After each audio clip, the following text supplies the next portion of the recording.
It gives me great pleasure to close this year's Purdue lecture series with a contribution of my esteemed colleague, Dr. Sören Stark, Professor of Central Asian Archaeology at NYU's Institute for the Study of the Ancient World.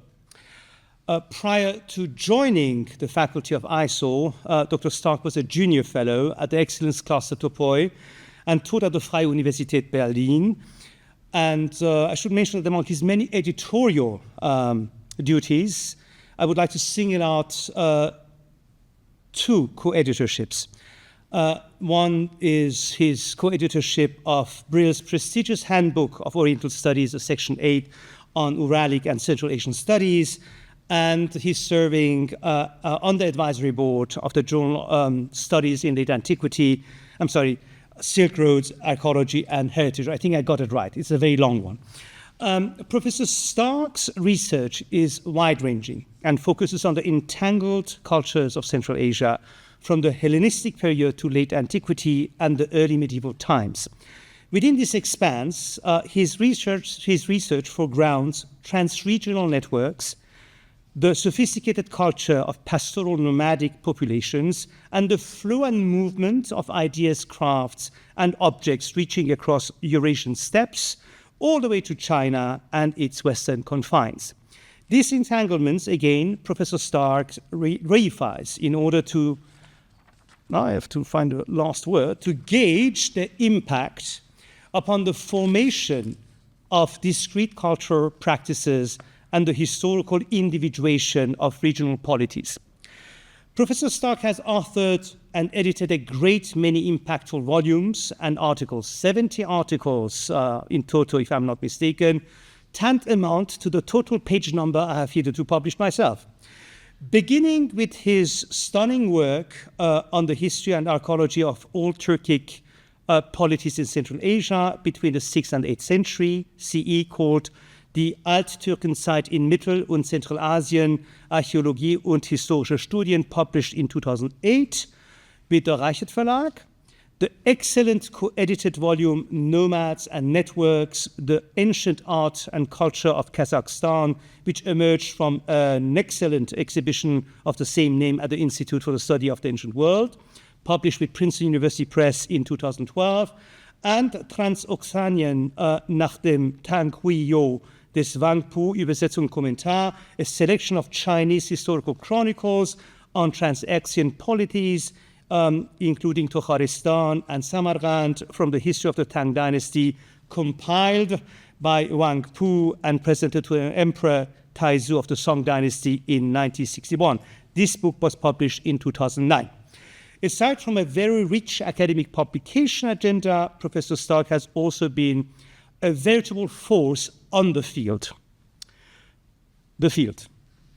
For some 2 decades, he has been conducting and directing archaeological fieldwork in Central Asia. Worthy of mention are his work as co-director of archaeological surveys and excavations in northern Tajikistan between 2005 and 2007, his surveys and excavations of monuments pertaining to the Oasis Wall of Bukhara between 2011 and 2015, and he's jointly leading, since 2015, the archaeological field project investigating agro-pastoral groups in western Sogdiana during the Hellenistic late antique, early medieval periods, which constitute till now his main research interests. Before saying a few words on today's lecture itself, I shall mention what a superbly charming and convivial fellow Sören is.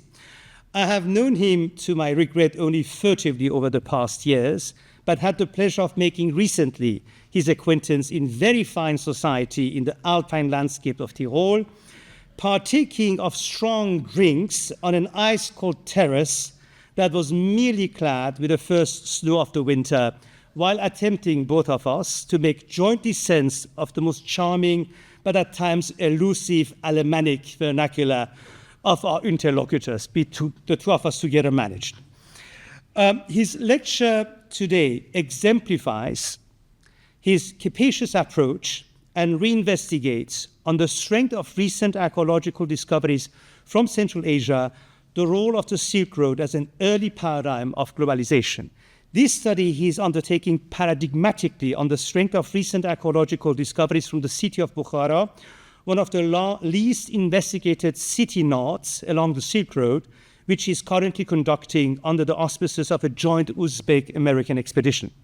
These discoveries, as he shall uncover shortly, explain the origins, causes, and stages of Bukhara's urban growth as an important cultural and mercantile vertex within the Sogdiana trading networks in late antiquity, and its subsequent development as a formidable polity with far-reaching networks during the early Persianate Muslim period, that is under the Samanid dynasty in the 10th century and beyond. So without further ado, please join me in welcoming Dr. Stark.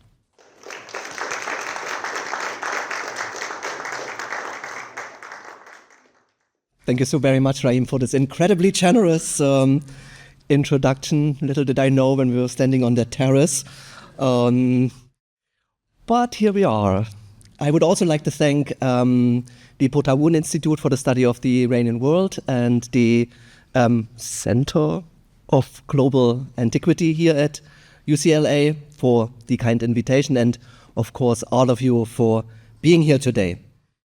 In my talk, Rahim foreshadowed it, I would like to take you to the heart of Asia, to its oasis landscapes, its ancient cities, and specifically to the city of Bukhara in present-day Uzbekistan, one of the great urban centers of the late antique and medieval world. Now, I'm sure you know that discussions of the history of Central Asia these days almost invariably reach for the label Silk Roads. But let's be honest, this has become, above all, a very powerful image exploited by the tourist industry. And yet it continues to dominate the popular reimagining of Central Asia's past. And as you can see, this narrative is built around the image of endless camel caravans traversing desert sands under a merciless sun somewhere between Rome and China. Now, I have nothing against it simplifying things sometimes, foregrounding certain aspects at the expense of others, if it serves a certain heuristic purpose or if it helps to engage an audience beyond a very narrow scholarly audience. And I certainly have reached for the Silk Road label myself often enough, especially in grant applications. But what really bothers me is the profound timelessness of this concept. It seems to know no difference whether we are talking about Arsakid Iran, connecting with Han Dynasty China, or interactions between, let's say, Sasanian Iran and Sui Tang China, or Mongol period exchange networks across Central Asia.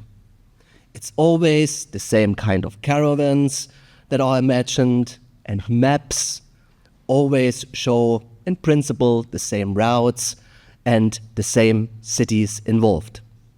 In reality, however, the frameworks and the conditions of long-distance connectivity differed, of course, profoundly in time, and taking these differences seriously is essential if we want to approach intercultural connectivity across Eurasia from a genuinely historical perspective. So what I want to do today then is to engage with precisely these historical and cultural dynamics through the example of one of the keynotes within this extremely complex network of routes across Eurasia and beyond, the city of Bukhara.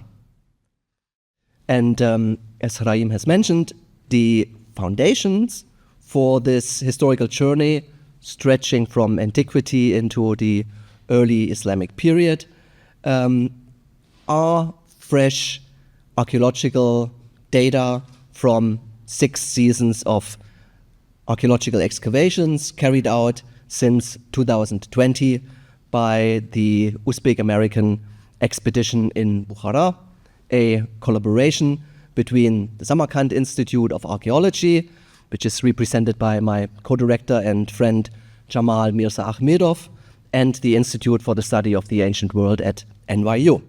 But as always, this collaborative project relies, of course, on the contribution of a much, much larger community of researchers and graduate students drawn from the United States, from Uzbekistan, but also from many countries in Europe and from China. I know many of you here in the audience have a pretty firm grasp on the geographical setting, but it can't hurt to sort of line it out a little bit more. So let's start with some geographical background. The oasis of Bukhara formed part of the historical region of Sogdiana, and it is situated at a crucial crossroads of routes leading to the southwest, that is to the Iranian plateau, and then further on to the Middle East, to the Mediterranean, to the northwest, to Khwarezm, and from there onwards all the way to Eastern Europe, to the southwest, that is to Bactria, to Kharistan, and from there further on to the Indian subcontinent, to the north, that is to the Syrdarya regions, which then connects with the open steppes of Eurasia, and finally also to the east via Samarkand, all the way to the Tian Shan regions, to the Tarim Basin, and to China. This region is extraordinarily rich in archaeological sites, but only a very small fraction of those sites that you see here plotted on the map has ever been investigated through controlled excavations.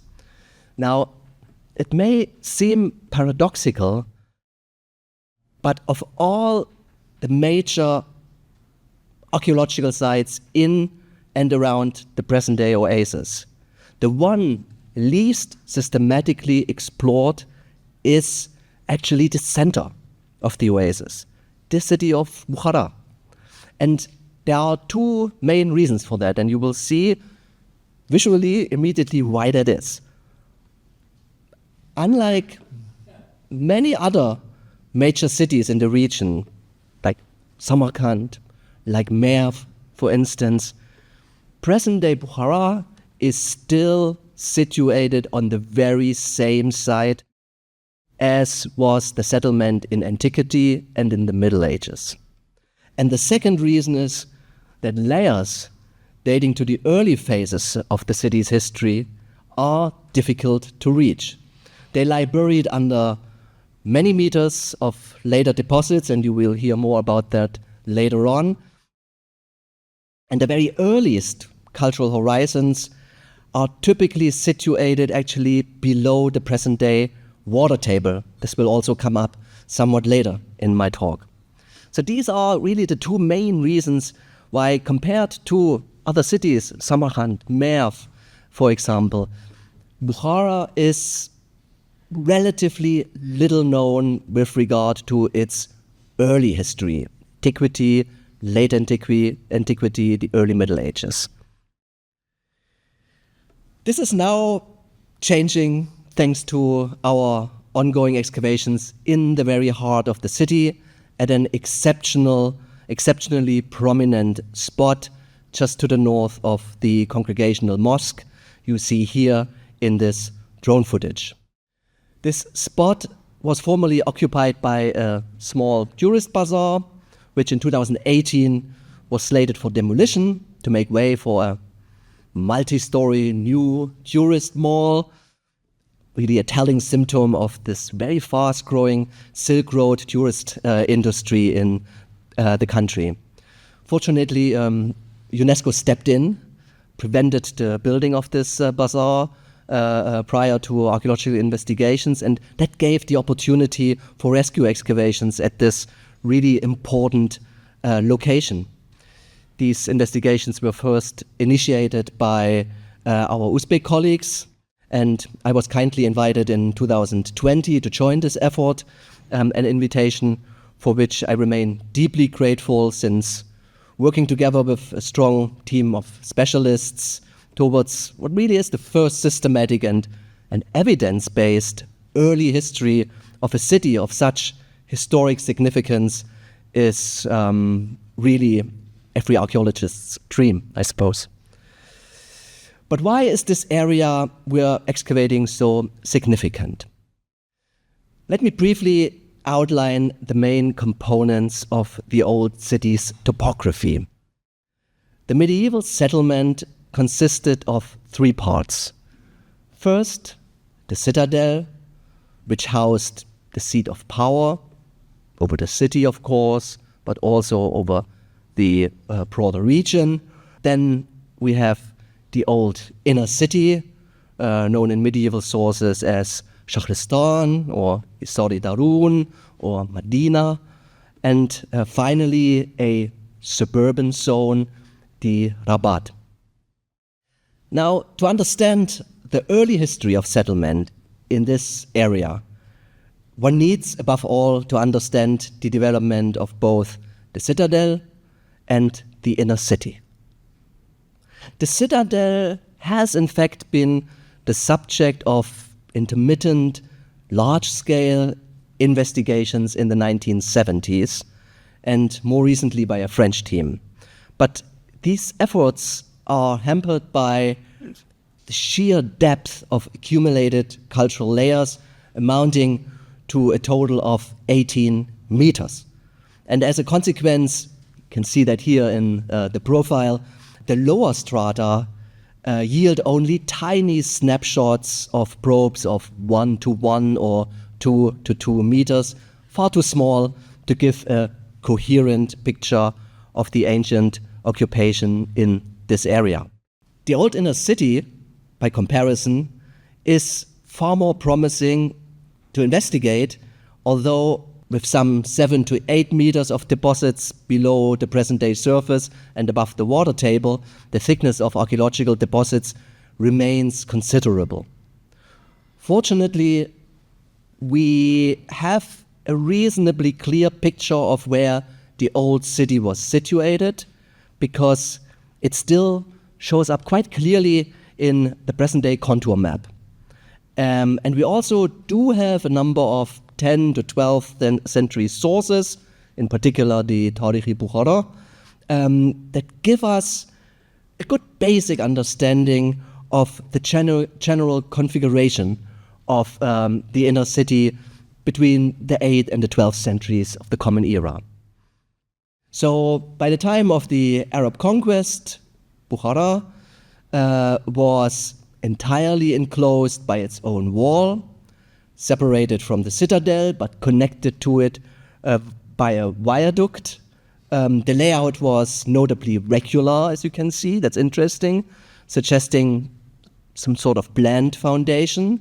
There was a main east-west thoroughfare that intersected at roughly 90 degrees by north-south street at the very city center, and immediately to the south, along the canal known as the Shahrud, which was the city's main freshwater supplier at the time, lay a large suburban bazaar district. So this general picture we get from the combination of the layout of the modern city, the contour map, and the descriptions in medieval sources, first and foremost in the Tarikh-i Bukhara. For earlier periods, literary sources are essentially missing. So archaeology is really all we have. Now, we are by no means the first to have excavated the city. Archaeological work in Bukhara started as early as 1934, so it's now almost 100 years, and it continued intermittently throughout the Soviet period.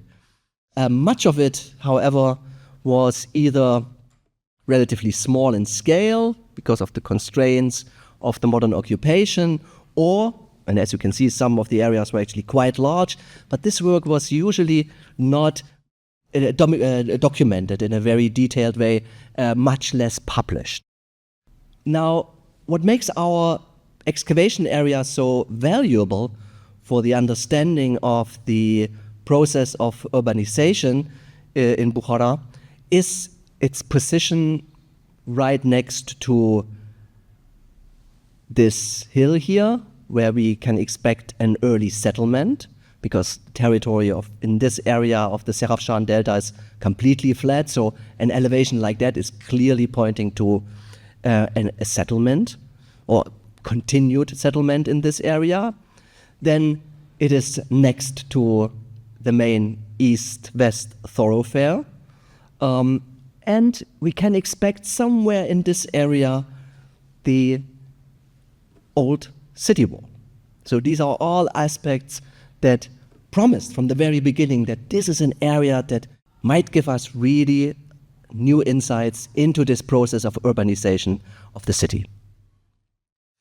So what did we learn in the last 6 years? I guess one question on everybody's mind is, of course, so when was the city founded? Or leaving aside for a moment the thorny question of what actually counts as a city, how long has this area been inhabited?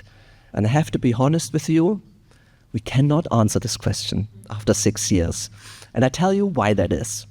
There is one chief adversary, I've mentioned it already, and that is the groundwater table. At about 8 meters below the surface, we hit the water table, and we can't go below. We drilled, we did coring, we know there are layers below, probably many meters, but we can't reach them, at least for now. So the earliest strata, the very earliest occupation history of the area still remains elusive to us. But archaeological surveys in what is now the desert, outside the oasis, the nearby desert, which was once watered by the waters of the Serafshan River, which forms a delta in this area, show us that secondary settlements, that is, settlements that continue into later periods, were already in place under Achaemenid Persian rule, and smaller farming and pastoralist communities go back even further still into the Bronze Age, to some degree further outside, it's not on the map, even to the Neolithic. Only out there, in the desert, can one hope to recover the earliest settlement history of the Bukhara oasis, and in particular its Achaemenid Persian phase. A systematic excavation and survey program, including a systematic metal detector survey, targeting this particular period, would, as some preliminary survey and excavation results already suggest, surely yield critical new insights into one of the most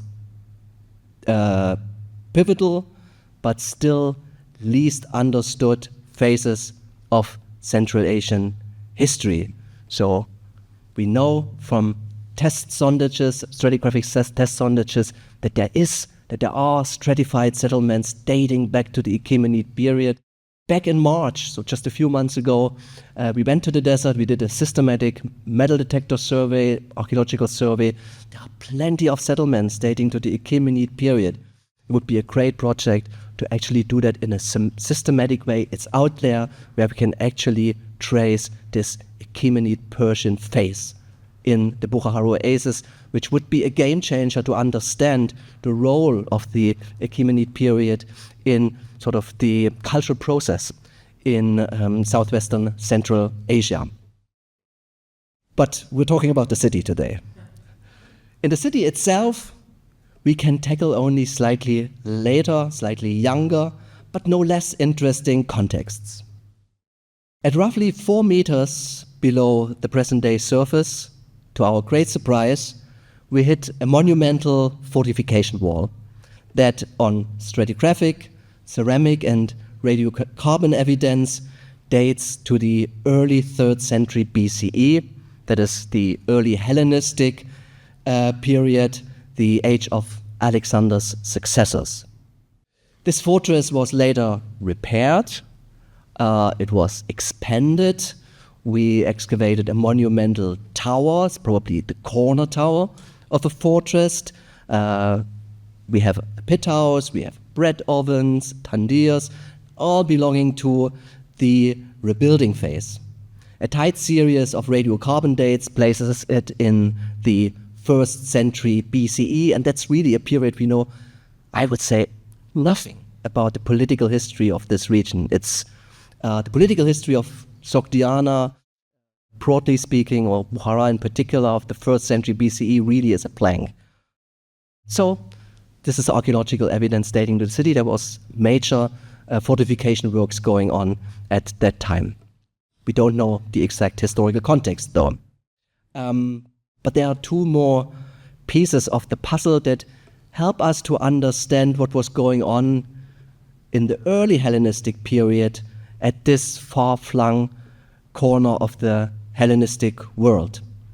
They come right from this waterlogged context that I showed you earlier, apparently a dumping ground for domestic waste outside the fortress. So this is not inside this fortress, this is just outside, probably an area where material, sort of domestic waste was dumped.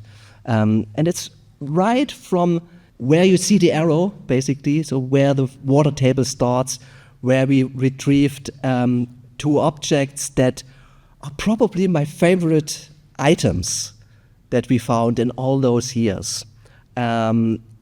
Not because they are made of valuable materials or because they are exquisitely crafted, but because they are everyday objects, as you will see, that nevertheless shed unexpected light on the political and the demographic history of the early Hellenistic period.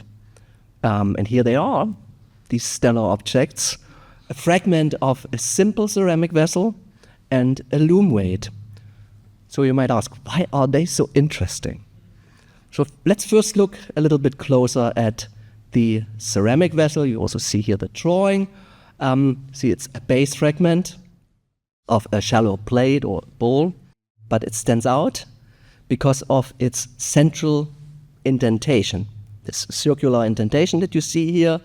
Of the many thousands of ceramic sherds that we collected over the years and documented, this is the only one that has such a central indentations. And the classicists in the room will, of course, immediately recognize this type, because in the classical world and in the Hellenistic East, it is known as a so-called fish plate.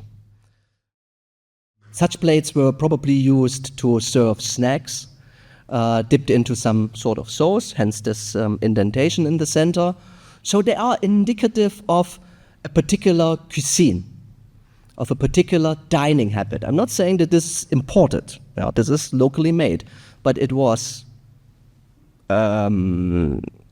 ordered to be made in a certain way so that they could serve a certain dining habit. And this is a dining habit that is quite alien to the contemporary sort of indigenous culture in Central Asia. It's just not known there. But where do we know such objects from in Central Asia? We know them. We know them from Greek colonies in Central Asia. Aichanum, for example, they were also found in Samarkand, Marakanda, they were found in Merv, Antiochia and Margiane, etc. So I take this fish plate from Bukhara as evidence for a Greek or Macedonian garrison. Soldiers who wanted to dine a la Grec, and this is how artificial intelligence visualizes this thought. But it seems that we're not only dealing here with Greek or Macedonian soldiers, which brings me to the second piece, the loom weight. It's a particular type of loom weight. It's roughly pyramidal in shape, Again, a type very well known from the Mediterranean and the Near East. The important point here is, and clearly also this is not imported, yeah. The important point here is that until the early Hellenistic period, Central Asians did not use loom weights at all. We do have evidence for loom weights in the Bronze Age, but then there's a long hiatus, the early Iron Age, for 700-800 years or so, no loom weights at all. They used, of course, they had a loom, they produced textiles, but it's a different technology, looms that didn't use loom weights. So there was clearly a technology transfer going on. And because textile production was a domestic craft, the transfer points to the presence of Western women. And again, if we plot the distribution of such pyramidal loom weights, they cluster in regions where we know there was a substantial settler presence in the early Hellenistic and the early Seleucid period, notably in Bactria and in Margiana. So between them, these two objects, I think, point to a colony of Greek or Macedonian settler families at Bukhara at some point in the early 3rd century BCE, that is during the time of Seleucid rule in Central Asia. And we didn't know anything about that before. There's no literary source that mentions that. We had no inkling about this before our excavations. That's probably also because this colony, by all appearances, did not exist for a very long time. Maybe a generation, we don't know. It really might have existed only quite briefly, and afterwards, Bukhara seems to have lost its connections with the far west. So much for the notion of an eternal Silk Road. In fact, if we follow the main long-distance trade route as preserved in the itinerary of Maius Titianus in Ptolemy's geography, you can see that Bukhara and Sogdiana more broadly set well off the main caravan route and took no significant part in long-distance trades. The main routes went further south to Kushan territories, through Bactria in particular. Bactria really was the country that was much more connected with the outside world during the sort of post-Hellenistic period, the centuries around the turn of our era. This changes really only in the 3rd century of the Common Era, so quite a few centuries later. And we found a curious little object that is quite emblematic for this change. You see it here. Also, nothing conspicuous. It was found also in an absolutely non-conspicuous context, a very simple pit house. The context is dated both by ceramics and by radiocarbon dates to the 3rd century CE, as I said. And you see it here in the photograph and the drawing. It's a simple terracotta figurine. A camel carrying 2 large vessels and a rider, which is now mostly missing. You see only the legs and a little bit of the lower part of the body. You also might recognize there's a little animal crouched on the back of the camel, maybe a dog. So why is that so interesting? Why is that so indicative for this cultural change? Now, what makes this piece so interesting is that it actually breaks radically with earlier camel imagery from the Bukhara region and from the broader region of Sogdiana and southwestern Central Asia. Of course, camels were depicted in the region from the early Bronze Age onwards. In the BMAC, we have a lot of camel depictions already. But the centuries before the date of this piece, camels are actually always shown this way, riderless, and in an aesthetic which is very heraldic and which is ultimately rooted in nomadic art, in the nomadic art of the Sarkar-Sarmatian period, typically as part of animal combat scenes. As you can see, this camel figurine is quite different. Yeah? It's a depiction of the camel as a pack animal.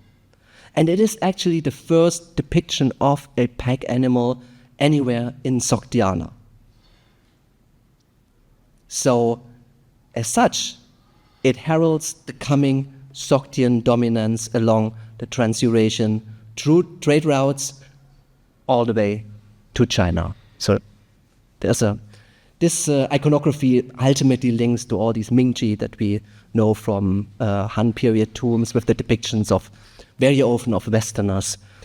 This is an early precursor of this. Then, in a neighboring pit house, also dating to this 3rd century CE context, we found fragments belonging to 2 small and obviously standardized bowls, each bearing an ink inscription running horizontally along the rim of the vessels, and these are the earliest Sogdian inscriptions ever found in Bukhara.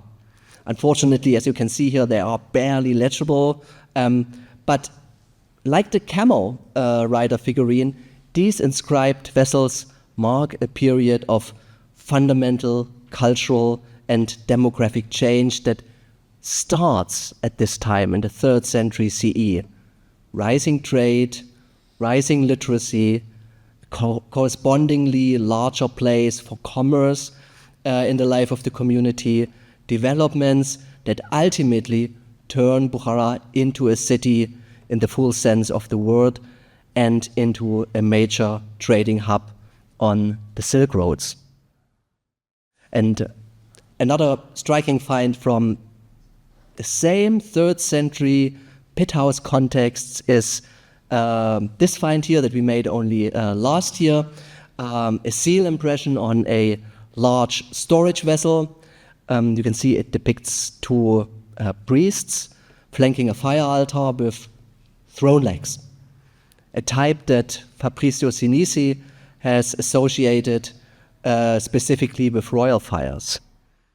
And it is at precisely this period that the throne-legged fire altar also appears as the standard reverse type on drachms of Ardashir I, which is really an interesting convergence because it fits well with archaeological, numismatic, and toponymic evidence that suggests that some degree of political control of by the Sasanians or the Kushano-Sasanians over Bukhara during the 3rd and possibly into the early 4th century CE, although, and we had a conversation over that during lunch, it might also be a depiction of a local royal fire, although, again, we know nothing about really the political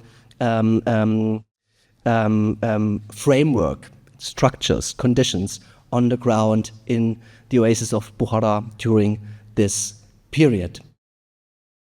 Interestingly, roughly at the same period, we also see transformative change taking place not only in the city but also in the countryside. And this we know not by excavating in the countryside but by carefully flotating many hundred liters of soil samples, which revealed that cotton was introduced into the region at roughly the same time, 3rd, 4th century of the Common Era. Now, of course, Bukhara's cotton industry was famous in the Islamic period. That's well documented by a plethora of sources, so much that scholars like Richard Bulliett have even associated the rise of the cotton economy in the region with the coming of Islam itself. Now we know that cotton farming and most likely also cotton textile production flourished at Bukhara well before the arrival of Islam, and some sort of snippets in the Tarikh-e Bukhara might actually hint at this. The importance of this agricultural innovation can hardly be overstated. The introduction of cotton farming and cotton processing must have transformed the countryside profoundly. It will have demanded substantial investment in irrigation, both to grow and to process the crop, and cotton picking, being highly labor-intensive, must have had major repercussions for the social and economic structure of the rural and the urban society alike. So all this further contributed to Bukhara's formation as a city in the full sense of the word. This whole development culminates in a monumental infrastructure project during the first half of the 5th century.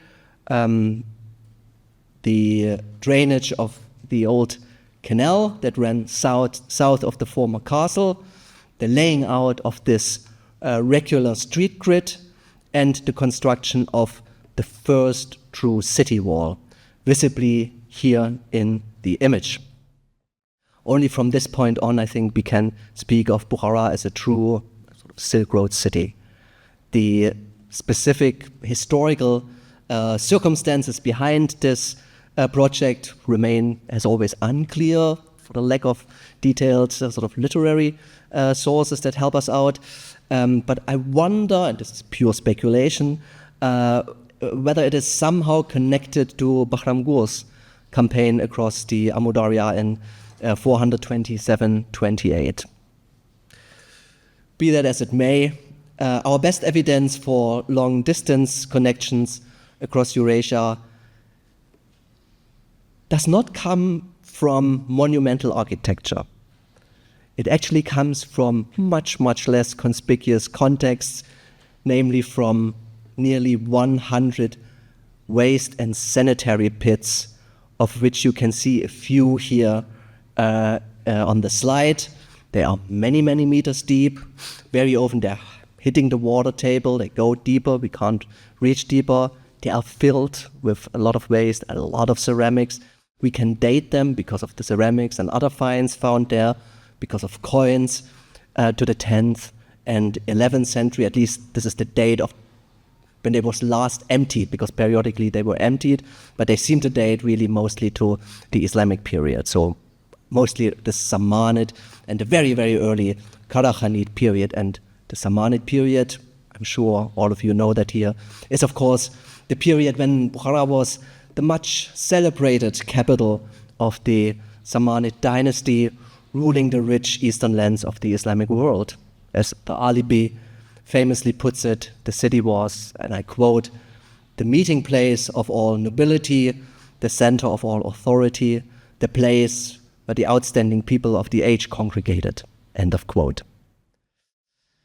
And this transcontinental connectivity is quite well attested in these waste pits, and I'll show you a few examples. For example, you see here fragments of lusterware, including an almost complete bowl depicting a standard bearer with sword and shield. And there can be no doubt that this is an import. First of all, it has very close parallels. You see that here from finds that are, well, these are from museum collections or from private collections, but they are believed to come from Iraq. This Iraqi origin was recently confirmed by a systematic archaeometric study performed by Kate Klesner in Cambridge that showed that this lusterware that we found in Bukhara, the composition is identical with lusterware found in Siraf, the Persian Gulf, so this is surely an import.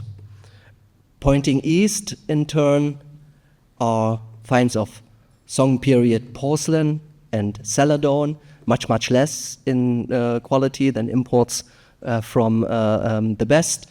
But still, although I have to be honest, it might well be that they actually were also imported from the West or the Southwest via the Indian Ocean, Persian Gulf trade. And then, because there are a lot of finds of porcelain and celadon in the area of the Persian Gulf. So it might not necessarily really indicate direct connections to the East. But still, these are artifacts that ultimately come from Song period China. Then we have very, very numerous finds of glassware. And surprisingly, they also speak to this long-distance connectivity, something that you would not expect given the fragility of the material and the objects. And it's very worth noting, we do have a spectacular assemblage of very fine, of very exquisite table glassware, really extraordinary, both in quantity and in quality, that now constitutes one of the most important corpora of this class of objects anywhere in the Islamic world of the 10th and early 11th century of the Common Era. And here are really just a few examples, very substantial corpus, of course, very fragmented, but we do have quite a few objects that are very well preserved. Exquisite cups, flasks, pitchers. We also do have many hundreds of fragments of alembics or cupping glasses, and you can see that here from the miniature. They were quite often used by physicians and pharmacists for the distillation of medicines and for the procedure of cupping. So why is that indicative of far distance connections? Well, Nadine Schiebele at the CNRS Iramat in Orléans conducted a systematic compositional analysis of about 70 glass fragments from one particular season, 2022 season, and she was able to separate them into 5 production groups, quite different, and about 20% of the total assemblage analyzed. These are these groups. I don't know whether you can see this, groups S and M on the table here, which include many high-end wheel-cut specimens, turned out to be identical in composition with so-called Samara glassware. So very likely these are actually imports from Iraq as well. And we were really surprised about this. But just the following season, so in 2023, we got a really nice confirmation for this, because in one of these waste pits, these badrabs, we found a near intact millefiori bowl, which surely is also an import from Iraq, maybe Syria. And finally, many of the same waste pits produced huge concentrations of seeds. So I remember from one single pit, we floated soil samples that yielded a total of 40 pounds of grape seeds alone. So that's an amazing amount of seeds, representing basically all cultivars that were grown and consumed in the region. So of course, a lot of locally grown cultivars. We have barley, wheat, we have rice, we have a lot of fruits, apples, mulberry, pomegranates, watermelon. I could go on and on and on. But we do also have quite a few exotic items, mung beans, sumac, exotic spices like black pepper, which is clearly not grown in the region but points to imports from India. So also seeds that bear the unmistakable signature of long-distance trade and consumption networks.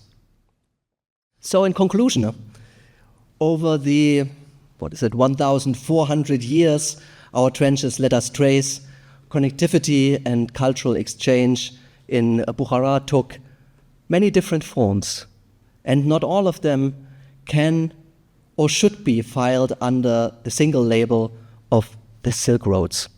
They speak to a wide range of historical phenomena. I mentioned a few of them: conquest, colonization, urbanization, rural development, elite networks of various kinds. Only if we acknowledge the historical specificity of each of these phenomena, rather than collapse them into one anachronistic, one-size-fits-all understanding, we will have a real chance of understanding the historical dynamics of the connections that one ran through the heart of Eurasia. And I would like to close with, again, a big shout out to our wonderful team, and I would like to thank you for your attention.